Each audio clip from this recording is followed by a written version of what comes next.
Well, we're at the 10 mark for WrestleMania, and it's WrestleMania 10, which is live in Madison Square Garden, where it all began, and throughout the night you'll have a lot of history-making moments throughout the years at WrestleMania.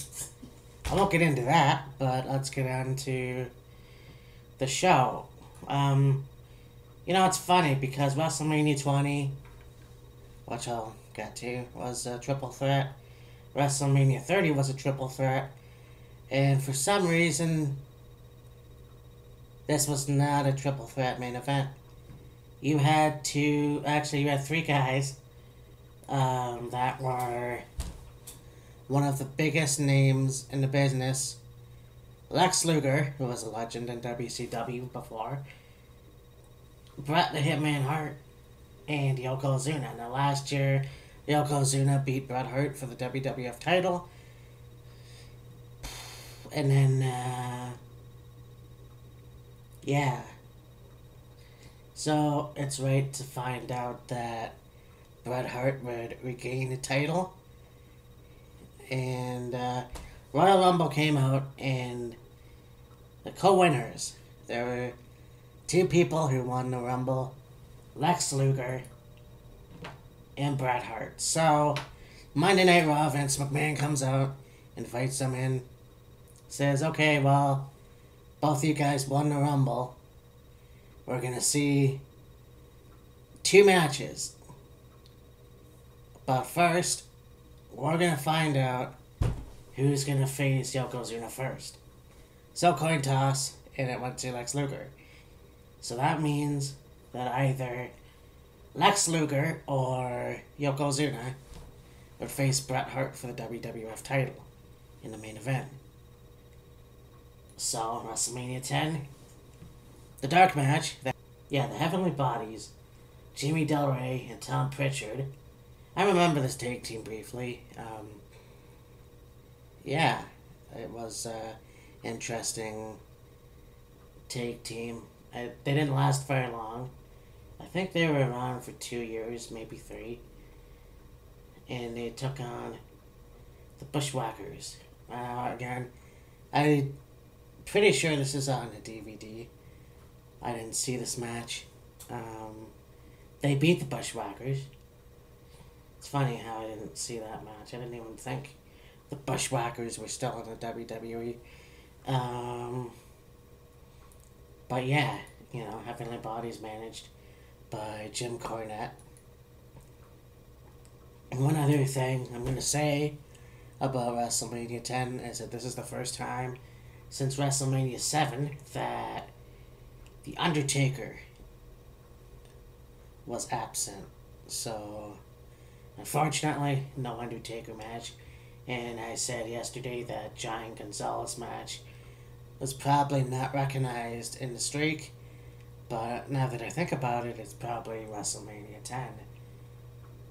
So, anyways, we get to WrestleMania 10, and while we're at it, we have the feud that started at the Survivor Series, and it was the Hart family versus Shawn Michaels and the Foreign Knights. I don't know why that happened, but anyways, those were the King's Knights. Anyways, so, instance happened. Bret Hart basically got knocked off the ramp, leading Owen to lose. And, the team, so he left, and then Bret Hart eventually stayed in the match and won, leading Owen Hart to take him off the turnbuckle. And one of the biggest feuds started to happen, kind of, because of that, and they made nice, and it led to the Royal Rumble, where they had an opportunity for the Tag Team Championship. An opportunity for the Tag Team Championship with the Quebecers the Hart brothers versus the Quebecers, Montreal versus Calgary. So, the match, of course, went to the Quebecers. Bret Hart's leg gave out, causing the match to go to the Quebecers. The Harts didn't win the title, unfortunately, and it led to the Owen Hart classic, kicking his leg out from under his leg. That joke never gets old. And so, we get to the WrestleMania match. Bret Hart versus Owen Hart. And you know, I kind of expected Bret to win. I don't know why. I think because I was such a fan and I didn't like Owen Hart at the time, I figured, yeah, you know what? I think Bret should win. Then, not the case. Did the roll up. Owen Hart becomes the winner and cuts the promo to Pettengill backstage with a little piece of crap or whatever hanging from his mouth. Gross. And there you go. Owen Hart was one of the greatest PG heels. And what I mean by that is here's a guy who didn't swear, didn't use profanity. He was just one of those guys that was a heel, and that was it. And he was good at it without using all of that kind of vulgar stuff, I guess. And so even at the Attitude Era before his untimely death, he didn't seem to use that kind of stuff. I think the edgiest he has got was with that shirt, Owen 316, I just broke your neck. So, Bam Bam Bigelow and Luna Vachon takes on Doink the Clown and Dink the Clown. I mentioned Doink yesterday. After WrestleMania 9, he became a babyface. Coming out to the ring, saying that he's sorry. Santa Claus is there, and so Doink becomes a face, and Santa brings him Dink, a little midget. Again, the more I say Doink and Dink, the more sillier I get. And so, they had a feud, a big feud, in 94. Bam Bam Bigelow and Doink, and they had several matches. This match was no different. Bam Bam and Luna Vachon won. I don't remember Doink and Dink ever winning against those two. Unfortunately, all three of them are all gone now. Starting with Bam Bam, but he was a great wrestler for his time. This guy was a big man, but he can move like a luchador, doing fucking backflips off the top rope. Or moonsaults, I should say. And then, of course, Luna Vachon, being the niece of the legendary Mad Dog Vachon, Maurice Mad Dog Vachon. So let me get a Falls Count Anywhere match. Crush versus Macho Man Randy Savage. This was a good match. Last year would have been Macho Man on commentary. I'm not sure why he didn't get a match for WrestleMania. I think he got injured. This led to, I think, Crush and him teaming together or whatnot, and then having Crush eventually turn heel, joining Mr. Fuji. So he kind of, he joined heel, he painted his face, becoming this samurai-looking person.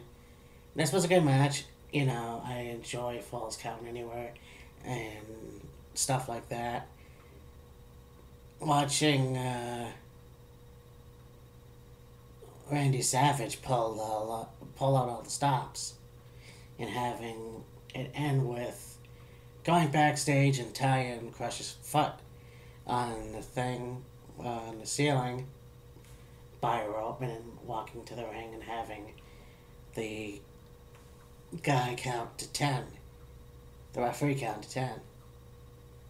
And then the Macho Man beat Crush, and these guys, I'm not sure if they still kept on feuding. Unfortunately, they're no longer with us.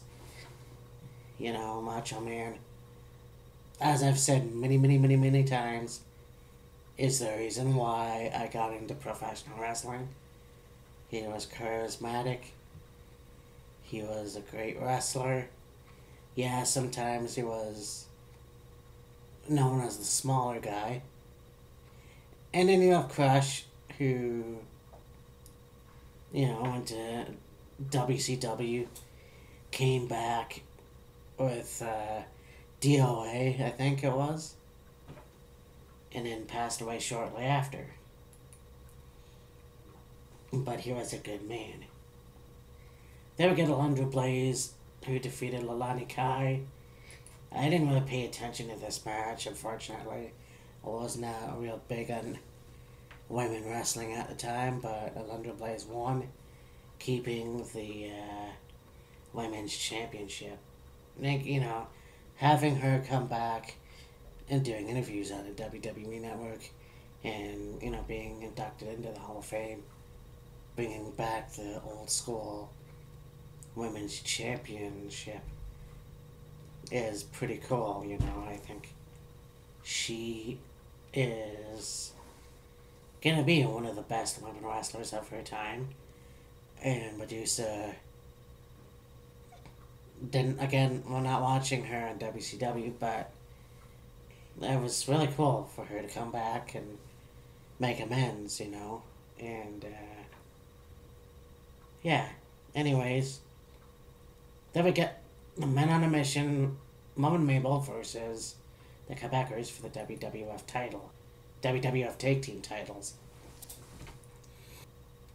Men on a Mission with Oscar in her corner, doing his rap thing, coming down the aisle. Then you have Johnny Polo, aka Scott Levy, or Raven, to a lot of wrestling fans. This was cool. Unfortunately, it ended in countout. Men on a Mission, I'm not sure if they ever had the WWF Tag Team titles. I'm assuming they did, I'm not sure, but it's funny to me, out of those two, you always have that one guy that becomes more famous than the other. And it was Mabel. Mabel becoming King Mabel, becoming Viscera, becoming Big Daddy V. Unfortunately, he had passed away, and, understandably why. He was a huge man. He was not as good as Bam Bam, but, yeah, he was pretty cool, And, unfortunately, we have to lose a lot of people now, sometimes. Then we get to the first match for the WWF title, Lex Luger versus Yokozuna, and they had a special guest referee for this one, and it was Mr. Perfect, Kurt Hennig, and it ended in disqualification. And what happened was, I'm pretty sure what happened was, Lex Luger pushed Mr. Perfect, having Mr. Perfect call for the bell. Now, Lex Luger did win, however, he didn't win the WWF title. And, of course, that was brought on backstage when they bantered back and forth.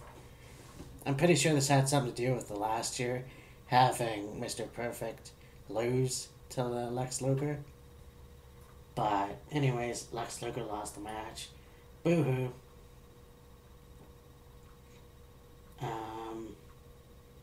Earthquake and Adam Bomb didn't last very long. Adam Bomb was in a ring with Harvey Wippleman, and while Harvey was talking, Earthquake came out, and it was a quick match. Earthquake won, and I think that was cool. This was Earthquake's last WrestleMania. He, I think, went to WCW afterwards. Yeah, after 94, I think he just went to, WCW, and that was pretty much it. Last time he showed up in WWF was WrestleMania 17 at the Gimmick Battle Royal. I'll get to that one. And shortly after, he had developed cancer and then passed away. So, anyways, this was a short match. So I can't really say it was a great match, but it was what it was. Then we get what is probably the match of the night. When I first saw it on paper, it sounded like it was a good idea. A ladder match, the first time I saw a ladder match was with Shawn Michaels and Bret Hart. And so when they were going to bring this up at WrestleMania for the Intercontinental Championship, I thought, well, this is cool. I can't wait to see it. Now, when I first saw it on VHS, I thought it was boring at first. But then as it got older, it was really cool to me. And then what's even cooler is that it's one of the greatest moments in WWF or WWE history. One of the biggest matches there was that year, because it wasn't just, for the Intercontinental Championship. It was Shawn Michaels leaving, having a battle royal for the vacant WWF Intercontinental Championship, and having Razor Ramon win the battle royal. However, Shawn Michaels coming back claiming he didn't lose the title. So it was almost like he had the replica while Razor Ramon had the real one. So this was a battle for both belts. The real one and the replica one, which ended up going to Razor Ramon anyways. And I always think that it was interesting. I think that them being friends back in AWA and, just having great chemistry in that sense. And it was honestly a really good ladder match, in my opinion. That's probably why it was so popular, Then we get to the final match, the main event. Yokozuna taking on Bret the Hitman Hart. Now, earlier on in the night, Bret Hart took on Owen Hart and lost. Yokozuna took on Lex Luger and won retained the WWF title and disqualification. And so this match happened. We had Burt Reynolds come out and do commentary. Oh yeah, so you have a lot of people that were celebrities in there. You had Lon Shear from that show Up All Night. You had Donnie Wahlberg. You have Burt Reynolds, of course. So these guys came, Burt Reynolds came out and he did his commentary for the night, introducing special guest referee Roddy Piper. So Roddy Piper hadn't been in WWF for 2 years, and it was very cool to see him. And so he called it right down the middle, even though him and Bret Hart last wrestled at WrestleMania 8. You had a great match. You see these guys coexist, he beat the crap out of, he punched out Jim Cornette, and eventually it got to Bret Hart beating Yokozuna for the WWF title. And what was cool about the ending was everyone came out and congratulated Bret and hoisted him up on their shoulders and, put the belt on him. No one really expected that. And I don't think I know I didn't expect it. But, you have Macho Man Randy Savage, a guy that I just said was my first favorite wrestler, holding up the hand of my new favorite wrestler. And then you have Owen Hart coming out and staring at Bret Hart in the ring. He was invited in, but he didn't go in. It was a shame that Bret never really lost the belt to Owen Hart, even at SummerSlam.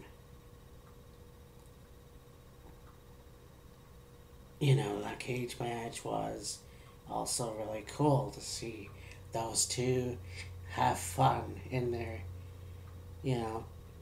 Owen was one of those people that did have the Intercontinental Championship, who did have the Tag Team Championship.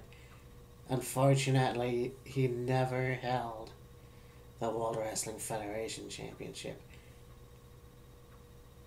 And it's kind of a travesty, in a way, that we were robbed of Owen Hart because of one stupid move. One stupid stunt that could have been prevented. And, but that night went to Bret Hart. So, WrestleMania 10, it was a really cool WWF WrestleMania.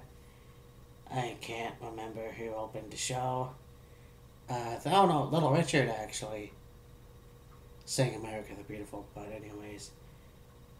Yeah, it was nice to see him. But yeah, it was pretty cool. Like I said, they showed highlights out of the last 9 WrestleManias. And, so it would be another 10 years before they would be back in Madison Square Garden. But anyways, that was WrestleMania 10. And, I guess I'll see you tomorrow. Okay, alright, bye.